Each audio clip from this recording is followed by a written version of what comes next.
Hello everyone and welcome back to Vet Chats, where we help veterans share their awesome stories and help make the veteran community a better place for all. I hope you stay tuned to hear how this generation is continuing their service.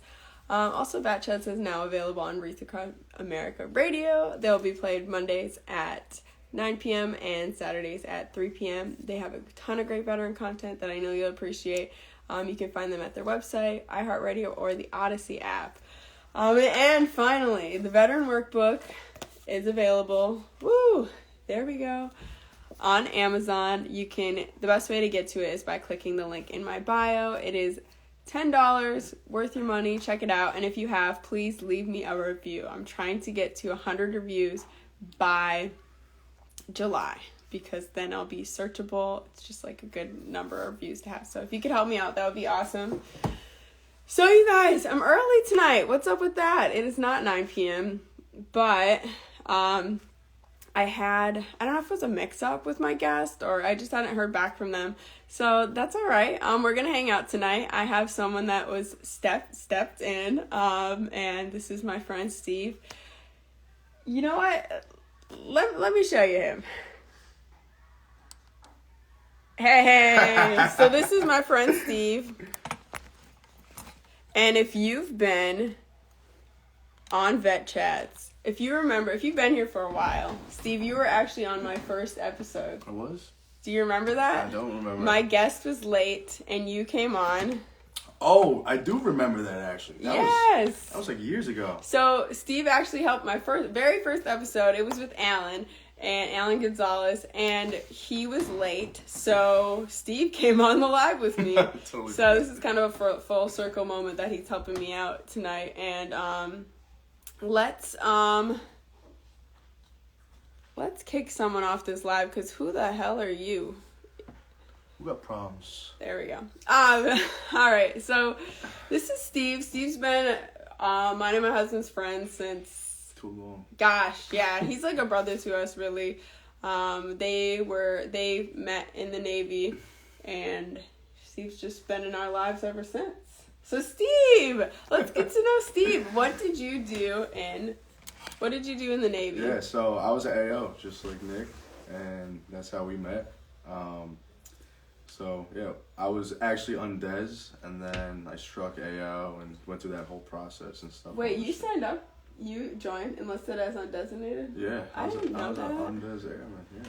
I did not know that. Uh-huh. They stuck me in weapons, and I just stayed. Oh, yeah. So that's like the same as Nick. Oh, he did? He was undez, and he ended up in weapons. Who would have thought? He struck for AO. Wow. Nick, get in here. You didn't know you had that in common. I had no idea. Yeah. Oh, okay. So, and then where were you first stationed? So, it was like culture shock. I went to boot camp. That's a culture shock in itself.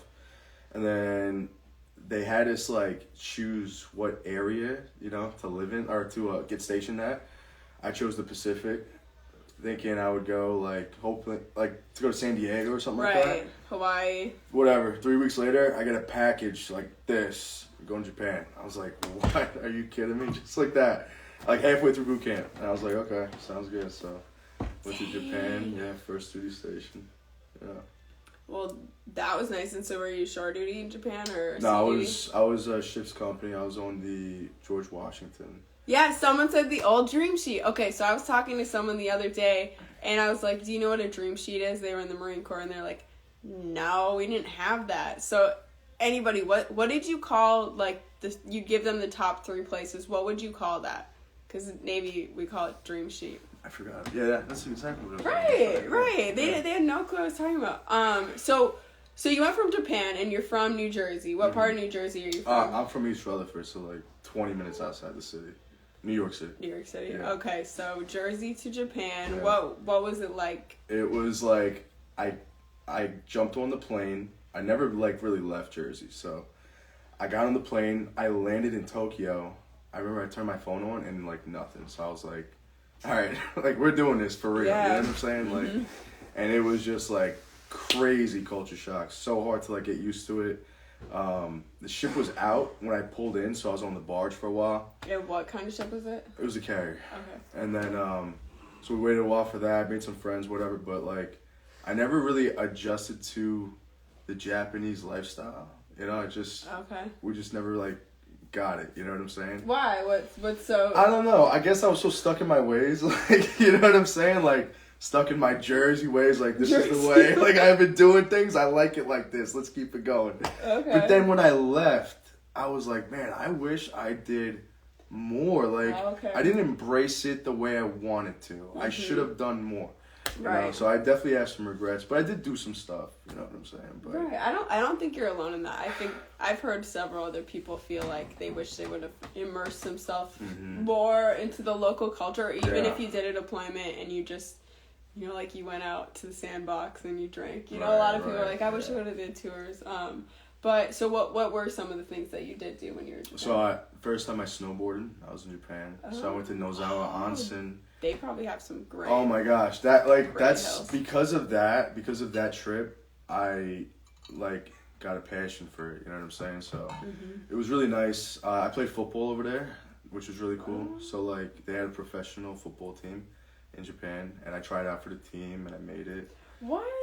Yeah. I didn't know that. What did you guys call yourself? We're not even friends. This is all a lie. But no, yeah, I played. No, because like friends never talk like this. They really that is don't. true. So it's like you learn new stuff. I played football for 3 years in Japan. So 6 months out of the year I was deployed, and the other 6 months I played football.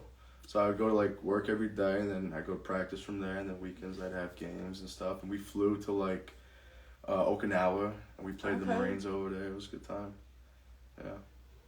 Oh, can we talk about the modern day veteran? I feel like us younger vets have no one to connect to. I hear older vets talk. Okay, why am I whispering? I hear older vets talk about these troubles in war, and as messed up as this sounds, sometimes I wish I could have done what they did.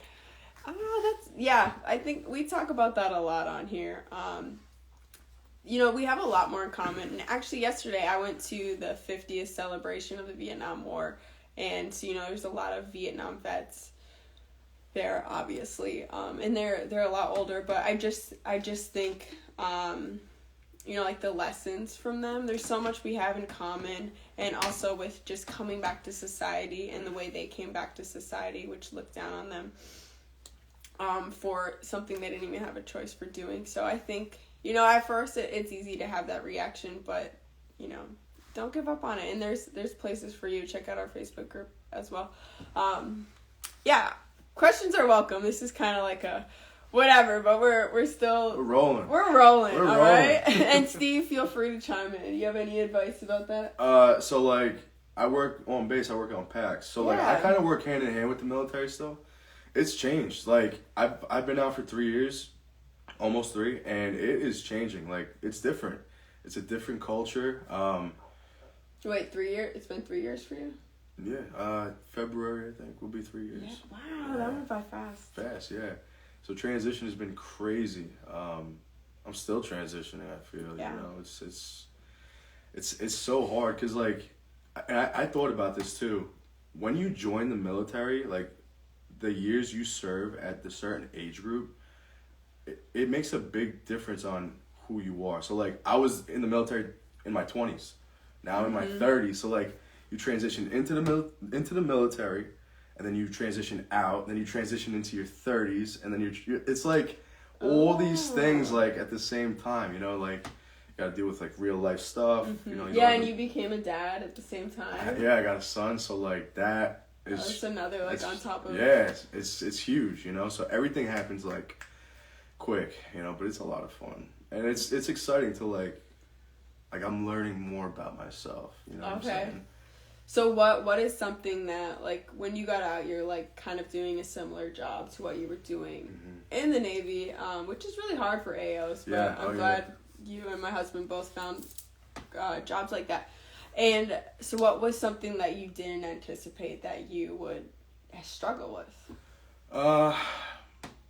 You know, it was hard. Like, I remember getting out, my last day in the military, and I got out on a Friday. I started work on Monday.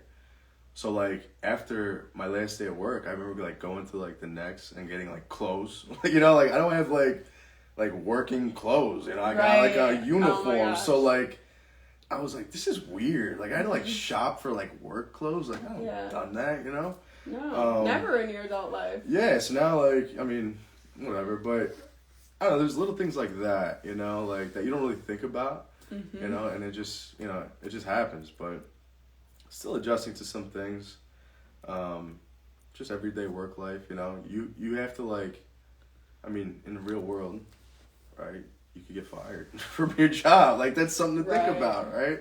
In the military, it's a little more complex, you can't just, like, you know, get out of here. It's not like an immediate decision. Exactly, There's a few levels you have to go through. So you got to stay on your toes. But also, you can also quit your job, and I think that can be overwhelming, too, of thinking, like, okay, I don't have to stay here, but, like, where do I want to go? Or do I want to stay with this? It's like you got so much freedom. Sometimes you don't even know what to do with it. Because if you do, like, I did it for 8 years. So, like, 8 years, you're, like, kind of, like, not in a box, but, like, no, it's a bubble, yeah, you're like in a little bubble, you know? Like, you gotta, like, ask permission to, like, go over 250 miles, you know? Like, stuff like that. Yeah, you gotta drop leaves. Yeah, now I could just go, you know?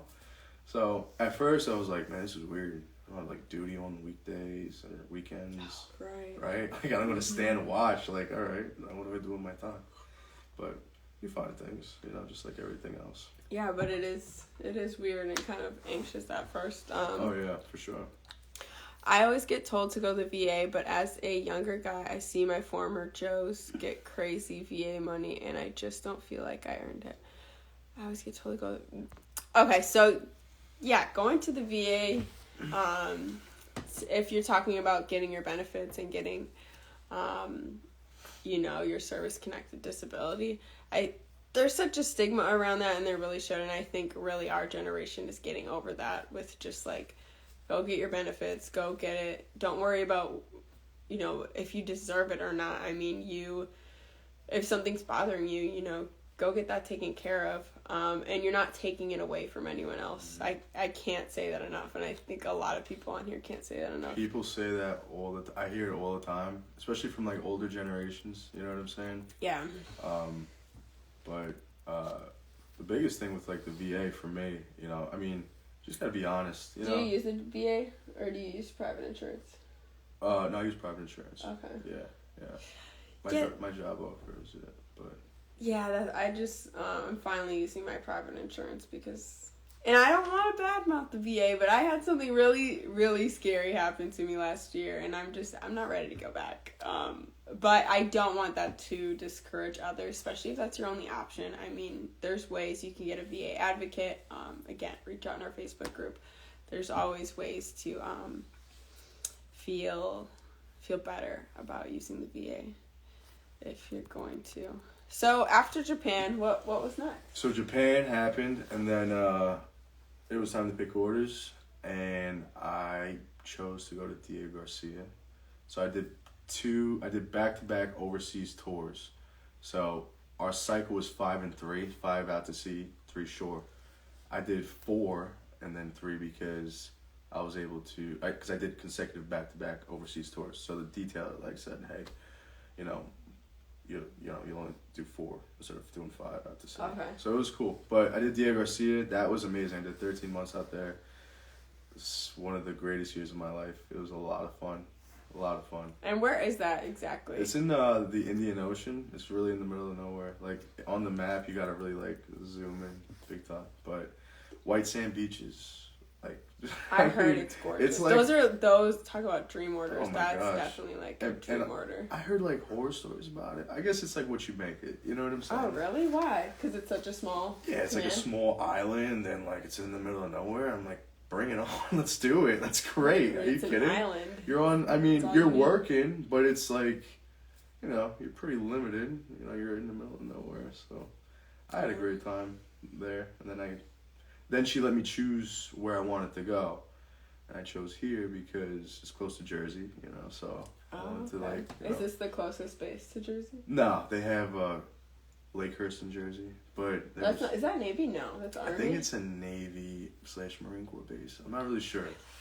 Yeah, I visited a couple times, but I'm not sure. So they didn't have any open slots there, so I chose PAX, and it was like one of the greatest things that happened to me for so many reasons, you know? Oh, that's good. That's good. It is a great area. Okay. Why didn't y'all do 20 years and retire young? Oh, I think so many people in this chat could answer that. Especially with kids, it's just hard on the family, especially Navy. Navy is really hard on families because somebody has to be sea, somebody has to be shore. Not like we're married, but like, you know, like if like my husband would have stayed, and it's just hard deploying with the Navy. Question for your friend, Steve.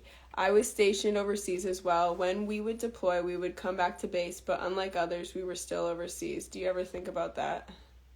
Wait, what did you say? Say it. Okay. When I was stationed overseas as well, and when we would deploy, we would come back to base, but unlike others, we were still overseas. Oh, like in Japan. So you go on deployment, and then you'd come back. Oh, like... But you'd be coming back to Japan. Yeah, so like, it's crazy. Yeah, so like, you're coming home, right? But like, you're in Japan. So it's like... Yeah. I mean, I'm going through my barracks room. You know what I'm saying? I was like an E3 or E2, right? So yeah, it's overseas. It's a challenging thing, you know, but I think it's important you surround yourself around like good people, you know what I'm saying? They really like, my friends in Japan really helped me like get through a lot of stuff too, you know. But yeah, that was a good point. I never thought about it like that. Yeah. I never thought of it either because I was out of Norfolk, so like we'd go underway and we'd come back, and it was like it felt like home because it was America. We had a Sbarro zone base, so like to make me feel like I'm at home, I go get like a pepperoni stromboli. I get off the ship, go get a pepperoni stromboli. You know, I can see that being the have first a couple place. Heinekens, no big deal. You know what I'm saying? But, oh you know, man, little things like that. Right, and then you could like look forward to that the whole time. Sure. Yeah. So Diego Garcia, I feel like that, and so, did you have to deploy at all, or that was straight shore? Yeah, straight. But it counts as sea duty? Yeah, it was like shore-based overseas so duty. So kind of like Bahrain. Yeah, Bahrain which is funny because when I was in PAX, it was time like you need to re-enlist or you need to get out. So that goes back to, I can't remember who said it, but the 20-year thing. Why do people not do 20 years? So I was gonna, and I had orders to Bahrain.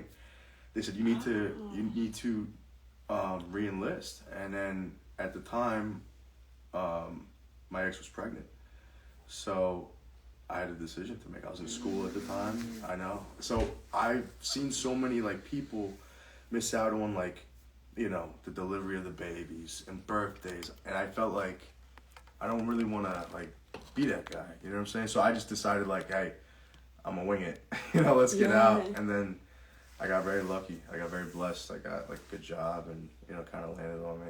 Yeah, you know? But really good job. It was terrifying. I was so scared. Exactly. Someone said something's wrong with the sound, and I'm wondering if it's because we're farther away than normal, or what. Mic check. I'll have to, if anybody else having that issue, let me know, because also we were streaming the football game earlier and it was messing up. So it might be my internet.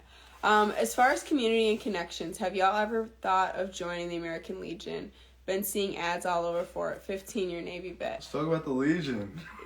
Oh yeah, we've been to the Legion. We hang out, do a little karaoke at the Legion. Come on.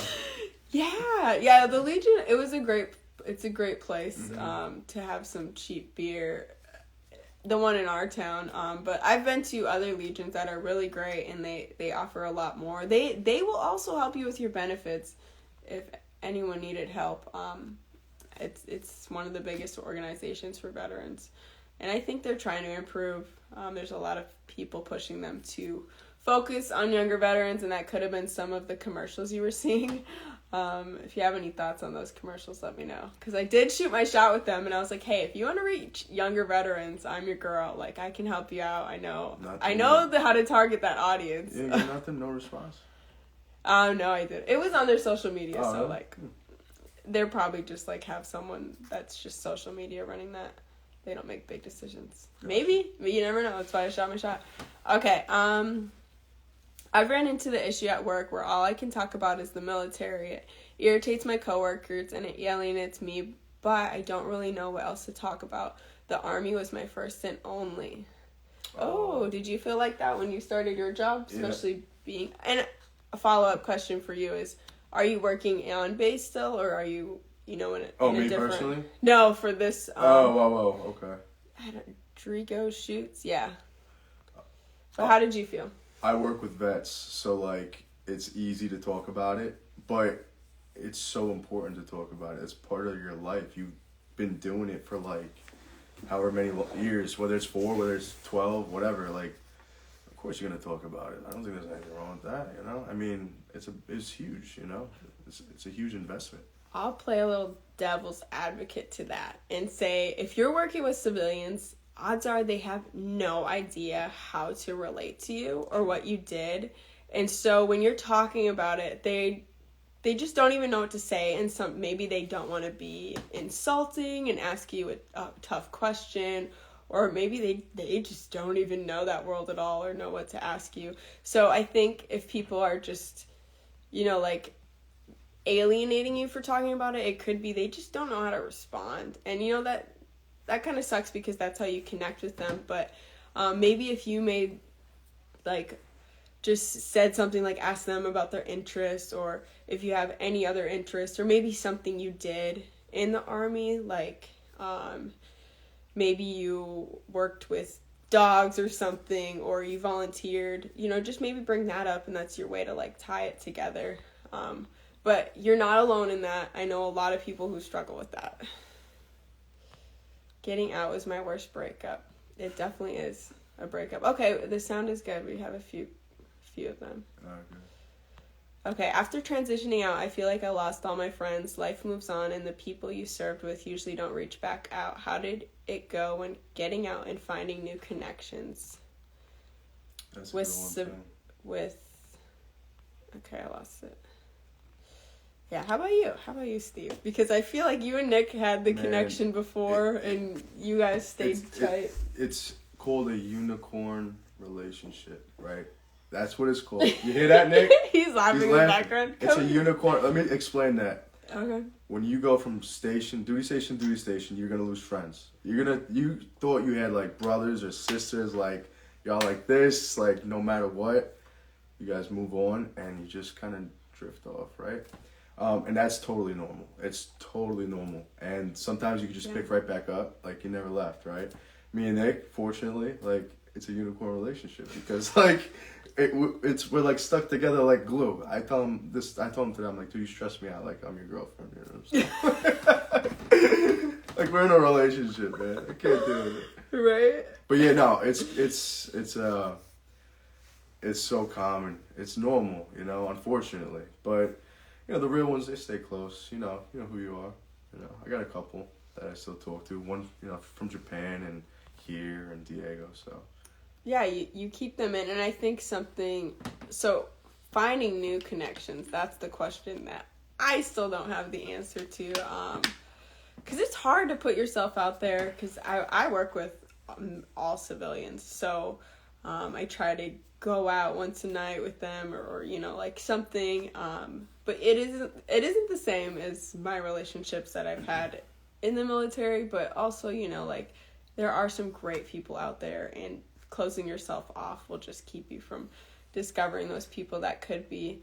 I mean, you're going to need a support system, so, just keep trying and don't expect, don't have high expectations. Yeah. It's hard, too. We're in a telework world, you know what I'm saying? So everybody's, like, cooped up. Right. So, like, how do you make connections with the people you work with? Oh, and someone just asked that. Best way to make friends outside. I'll tell you how I made friends recently, actually, like, in the gym. Yeah. In the gym. I don't understand how you make friends in the gym.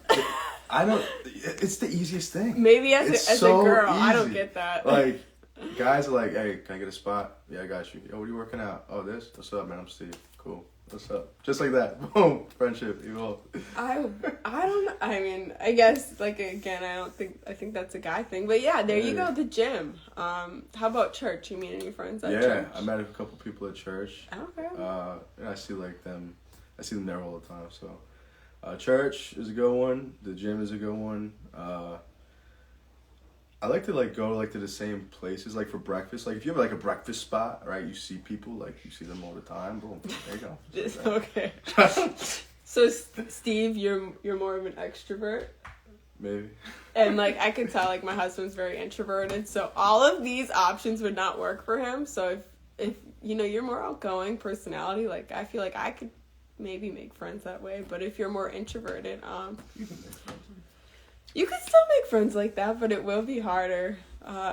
Here's another one. And if anybody else has suggestions, like, leave it down. This is a really good question about how to make connections after the military. Okay, I felt like, reading another comment, I felt like the oddball in my civilian world at my first job after the military. I now work as a contractor on a naval base. I feel in my element and very comfy. Yep, that's what Steve does. Amen. Exactly what he That's does. That's exactly it. Yeah. Do you guys have any civilian friends? Yeah, I do have a few from work. They're incredible people, but it took a few years for that to happen. And I met one friend in college, and she was probably like 5 years younger than me. But it can happen. The only civilian friends I get are medics, nurses, EMTs, anyone who has dark humor. Oh, that's a good idea. Yeah. You know, like going towards, someone else said they were a cop in training on here. So maybe that's like a good connection. You probably have a lot more similar with people who are also in maybe like law enforcement. Get rid of the line of vet and civilian. If you want to make friends outside, don't call them your civilian friends and vet friends. You're out in the world now. Everyone else just sees people. Absolutely. But for the sake of this conversation, I'm just trying to differentiate. But I think that's not something I do in my life. Like, I don't say, hey, here's my civilian friend. He's a civilian, don't worry But about it. it's just to differentiate through this conversation. I don't, yeah, like, here's my civilian, no, military. Sorry, if you were saying that is good advice, because you shouldn't, separate your friends like that. But it's a different vibe, though. You can't deny that. It's an energy vibe. thing. It is a different vibe, different energy. We were just talking about it tonight. Yeah, it's just like people. Like, I feel like people in the military at some level understand each other because of the things like, it's like a culture thing. You know what I'm saying? It's a military culture, so it's much easier for us to like make friends in the military. I feel it is. You have so much, like, just a common baseline. Absolutely. Oh, here's one. I joined a Stonewall Sports League. You can sign up and get put on a random team. Is this for more bigger cities, I wonder? Pretty awesome LGBTQ sports league. That's awesome to know about. Very cool. That is really nice. Steve, you said you've been out for 3 years. I've been out for 2. Do you ever feel like it's day one? I feel like no matter how long I'm out, I will always be transitioning. Man, I am embracing the transitioning period. It doesn't stop. Like, and it's very normal to keep transitioning. You know, there's nothing wrong with it. You're trying to find out who you are, right? Who you're going to be, the kind of person you want to be, right? You want to be this person, but you're kind of being this person. So you're trying to, like, figure out, but, like, embrace it. It's, like, a beautiful process, you know? I mean, transitioning, you're just working on yourself. That's all it is. You're just really working on yourself constantly. So just keep it rolling, man. We're always evolving. Like, change is the only constant. Absolutely. I find myself code switching when I'm with my MIL friends versus my Civ friends. Yeah, there's that different energy. I can't wait to be free from the UCMJ. I need my freedom. I'm wishing you the best. Good luck. All right, Steve and I are best friends now. We need his IG. I told Steve Who's that? he was probably going to get followers. This is Drigo Shoots. What up, Drigo? Yeah, I'm sorry if I'm saying your name wrong, but I'm going to tag Steve. Tag me in there. When I do the replay for the video. Oh, thank you. The Navy is pretty cool. So yeah, we'll probably go for about 5 more minutes. You feeling it, Steve? How you doing? He was nervous for this. I was a little nervous. I think he's doing great. The ring. Sorry, I'm not. I guess production stuff. It's like it actually helps a lot. It looks good. Yeah. Yeah, no, it's nice. Very easy. This is Nick's sweater, by the way. I had Dallas Cowboys stuff on, so I had to get rid of that stuff. You know. Yeah, did anyone watch the game? I got a Cowboys fan right here. We don't want to talk about it. I might lose followers now. Look at this. Forget about it. I don't like this guy. Forget about him. Drigo's like, nah, I'm going away. Forget it. Yeah. Start a podcast. There you go, Steve. Maybe that could be you. Do you want Steve to start a podcast? Jenna should start. She's the professional. I already have one. She's get another one. Just get all these podcasts. Go ahead. Yeah. I've had people tell me that, like, because I do the cooking. I said, yeah, you. Me? I cook a lot too, so like I got friends that say, you gotta do podcasts. I said, I got no time for that, you know. Oh, he said, never mind, we are Houston all the way. Oh gosh. Well, good on you, good win. I did not expect that. So, good for you. Yeah. Mm-hmm. Gosh, and then I'm with the Eagles fan, and we'll see how tomorrow goes. I think the service defines a lot of us, and that's something that should carry over. Continue to serve, join in service groups, and serve the community. Yeah, that's something I talk about in the Veteran Workbook, continuing to serve. And that can mean just raising your family. That could mean being a good neighbor. I mean, it could be the simplest thing, but you can, like, the core of the military is service. You know, you already have that in you, so find a way to bring that to this next place in life. Oh, no way! He said, Mans has a personality. He should definitely start a cooking show. Who's that? Cyberworld Allen. Cyberworld Allen. Oh my god, that's so funny because he had one for a week. Listen. I did a couple videos, alright? And like, give it like, this is sick. You like put something up, you're like, yeah, what am I doing here? I can't have this up on the internet. You're crazy. All the time. And you gotta I put on like this Joker face, not like an actual mask, but like you just like, I'm like, I'm not this guy. That's not me. No, his Instagram right before what it is, it used to be Chef Mav. So it was. You know. I'm really lucky because him and my husband cook almost every weekend, and they make the best meals, and it's. We do what we can. They like compete. They compete with each other. It's not really competition. No, they compare. What is it? The cast iron pans. Wait a second. Hold on. So he came to my house. I had cast iron pan. I'm like, look at this nice pan. I seasoned it well. I come over here. It looks brand new right out the box. I'm like, look at this thing, man. I've never shown you nothing else. He takes good care of his pans and his what do you call it? The cutting boards. That's real good. Puts his oil on it, you know. Yeah. Everything's high maintenance. And you know what? In my kitchen. Yeah, maybe the military had something to do with that, you know. Maybe no. Okay. I need you guys to follow this because the way they take care of their cast iron pans, it reminds me of how some people used to shine their boots. You know how Navy we shined our boots. That's right. Boom. Yeah. And it's like that. He can't shine his shoes anymore, so like he's shining his freaking cast iron pan. What's Nick and his best dishes? Oh, I think Steve's lasagna is the best. I don't know. Like, oh my god, I made that. Chicken parm, anything Italian food. Look at this pan. This is Nick's pan. Right? Doesn't that remind you? That thing is beautiful. Look at that. I can't get it like that. And I said, you know what he does? He uses soap and water. Can you believe that? I think he heard me. Can you believe this? Nice pan. Beautiful. No, I swear that's just where, instead of shining his boots, oh my gosh, we are so lame. Yeah, I know, right? I recently found out that my fellow Joe was sexually assaulted while we were in. She lived a few doors down from me. She told me to get together, and I can't stop thinking about it. Hey, definitely reach out to me after this. That's something we could talk about. Offline, I just don't want to trigger anyone on the chat. But yeah, definitely there are resources for you, and that's something that definitely you can get help with. Yeah, no, I feel you there. The enemy overseas that we ignored, the enemy on base. Absolutely. Mm-hmm. Damn it, that's a gorgeous pan.